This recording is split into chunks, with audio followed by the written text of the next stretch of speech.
Dearest friends, how are you doing? Apa kabar? Heartily welcome to you all for the most essential truth for life. Once saved, always saved. ఒకసారి రక్షింపబడితే నిత్యం రక్షింపబడినట్లే అని last message లో నేర్చుకోవడం జరిగింది. ఈ రోజు అదే టాపిక్ కి మరికొన్ని రుజువులను నేర్చుకుందాం. వాస్తవానికి మొత్తం త్రిత్వం యొక్క పని నిత్య రక్షణకు హామీని ఇస్తుంది. ఈ రోజు మనం తండ్రి అయిన దేవుడు చేసిన పని ఏ విధంగా నిత్య రక్షణకు హామీ ఇస్తుంది అనే విషయాన్ని మనం నేర్చుకుందాం. Our motto, each one save one persistently. ప్రతి ఒక్కరు ఒక్కరిని రక్షించాలి నిరంతరం. Let us have a deep dive into our discussion. దానికంటే ముందు our friendly reminder, దయచేసి ఈ ఛానల్ ను సబ్స్క్రైబ్ చేసుకోండి మరియు తప్పనిసరిగా లైక్ చేయండి. మొదటగా తండ్రి అయిన దేవుడు నిత్య రక్షణ కొరకు చేసిన పనిని ఈ రోజు మనం నేర్చుకుందాం. నిత్య రక్షణ కొరకు దేవుని ప్రణాళిక మరియు కార్యక్రమాలు. ఫస్ట్ పాయింట్, దేవుడు ఎవరిని ముందుగా ఎరిగెనో తన కుమారుని స్వారూప్యం గల వారగటకు వారిని నిర్ణయించెను. రోమపత్రిక 8వ అధ్యాయం 29వ వచనం చదువుకుందాం. ఎందుకనగా తన కుమారుడు అనేక సహోదరులలో జ్యేష్ఠుడగునట్లు దేవుడెవరిని ముందుగా ఎరిగెనో వారు తన కుమారునితో స్వారూప్యం గల వారగుటకు వారిని ముందుగా నిర్ణయించాడు. దేవుడు తన భవిష్యత్ జ్ఞానం చొప్పున ఎవరిని ముందుగా ఎరిగాడో వారిని తన కుమారునితో స్వారూప్యం గల వారగుటకు వారిని ముందుగానే నిర్ణయించాడు. ఈ రెండు పనులు భూమికి పునాదులు వేయబడక మునుపే దేవుని యొక్క అనాది సంకల్పం చొప్పున జరిగించాడు. సెకండ్ పాయింట్, ఎవరిని పిలిచాడో వారిని నీతిమంతులుగా తీర్చాడు. రోమపత్రిక 8వ అధ్యాయము 30వ వచనం.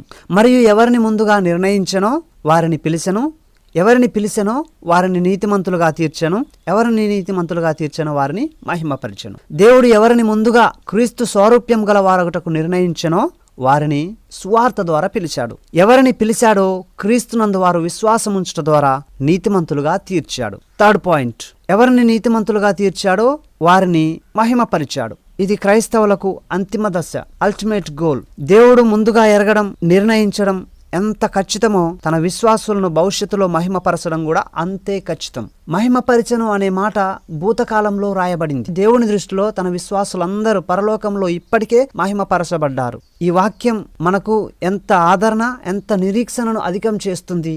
నిత్య రక్షణ గురించి ఈ వాక్యం బైబిల్ గ్రంథం అంతట్లో అత్యంత శక్తి కలిగిన వాక్యం. ఫోర్త్ పాయింట్, క్రీస్తులో అందరిని స్వీకరించాడు. ఎఫెసీ పత్రిక 1:6 వచనం. ఈ వచనం ప్రకారం యేసుక్రీస్తు పరలోకంలో ఉండడానికి ఎలాంటి హక్కు కలిగి ఉన్నాడో క్రీస్తునందు ఉన్న వారందరూ కూడా అంతే హక్కు కలిగి ఉన్నారు. ఫిఫ్త్ పాయింట్, క్రీస్తునందు తగిన కాలంలో మనలను సమకూర్చాడు. ఎఫెసీ పత్రిక 1వ అధ్యాయం 10వ వచనం. సిక్స్త్ పాయింట్, క్రీస్తునందు సమకూర్చిన వారిని కృప ద్వారా స్వాధించిన బంగారు పతకాల కంటే శ్రేష్టమైన పతకాలుగా నిత్యత్వంలో ప్రదర్శించడానికి మనలను క్రీస్తుతో కూడా కూర్చోబెట్టాడు. ఎఫెసీ పత్రిక 2వ అధ్యాయం 7వ వచనం.